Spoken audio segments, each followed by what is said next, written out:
Hi viewers, Tamil சமையல் ஸ்டுடியோவில் சுவையான ஒயிட் சாஸ் பாஸ்தா எப்படி பண்ணுறதுன்னு பார்க்கலாம். ஃபஸ்ட்டு ஒரு பேனில் கொஞ்சமாக தண்ணி சேர்த்துக்கலாம். இது கூடவே 1 டீஸ்பூன் அளவு ஆயில் சேர்த்துக்கலாம். நான் இப்போ 1 கப் பாஸ்தா எடுத்திருக்கேன், அதை சேர்த்துக்கலாம். பாஸ்தாவுக்கு தேவையான அளவு உப்பு சேர்த்துக்கலாம். சேர்த்துட்டு எல்லாத்தையும் நல்லா மிக்ஸ் பண்ணி விட்டுக்கலாம்.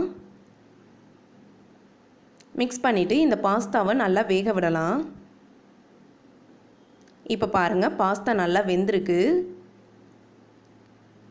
பாஸ்தா இந்த மாதிரி நல்லா வெந்த உடனே இதில் உள்ள தண்ணியெல்லாம் வடிகட்டிட்டு பாஸ்தாவை மட்டும் தனியாக எடுத்து வச்சிடலாம். இப்போ பாருங்கள், பாஸ்தா தயாராகிருச்சு. இன்னொரு பேனில் 1 டீஸ்பூன் பட்டர் சேர்த்துட்டு பட்டர் உருகின உடனே கொஞ்சமாக பூண்டை சின்ன சின்னதாக கட் பண்ணி சேர்த்துக்கலாம்.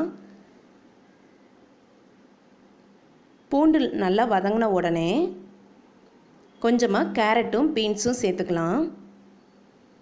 இது கூடவே கொஞ்சமாக ஸ்வீட் கார்னும் சேர்த்துக்கலாம். தேவையான அளவு உப்பு சேர்த்துக்கலாம். சேர்த்துட்டு எல்லாத்தையும் நல்லா மிக்ஸ் பண்ணி விட்டுக்கலாம். மிக்ஸ் பண்ணிவிட்டு இந்த காய்கறிகளை 3/4 பதம் நல்லா வேக விட்டு எடுத்துக்கலாம். இப்போ பாருங்கள், காய்கறிகள்லாம் 3/4 பதம் வெந்திருக்கு. இப்போ இதை தனியாக எடுத்து வச்சிடலாம். அப்புறமா அதே பேனில் 2 டீஸ்பூன் மைதா சேர்த்துக்கலாம். மைதாவை நல்லா இந்த மாதிரி மிக்ஸ் பண்ணி விட்டுக்கலாம்.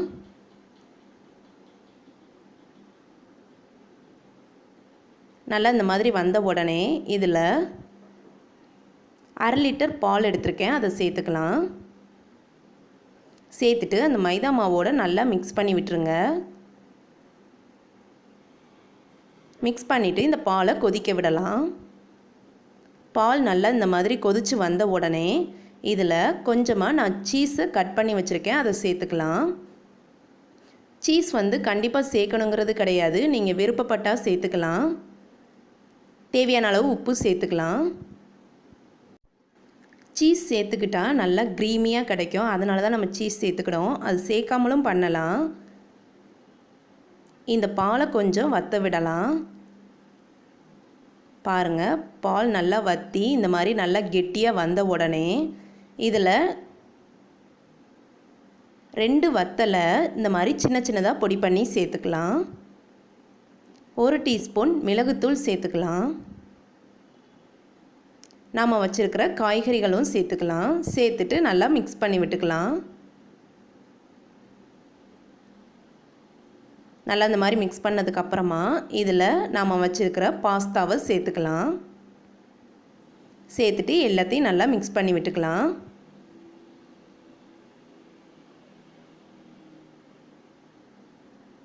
அவ்வளோதான், எவ்வளோ அருமையாக வந்திருக்கு பாருங்கள். சுவையான ஒயிட் சாஸ் பாஸ்தா தயாராகிருச்சு. ரொம்பவும் டேஸ்ட்டாக இருக்கும். வீட்டில் குழந்தைகளுக்கெல்லாம் இந்த மாதிரி செஞ்சு கொடுத்தீங்கன்னா விரும்பி சாப்பிடுவாங்க. கண்டிப்பாக நீங்களும் ட்ரை பண்ணி பாருங்கள்.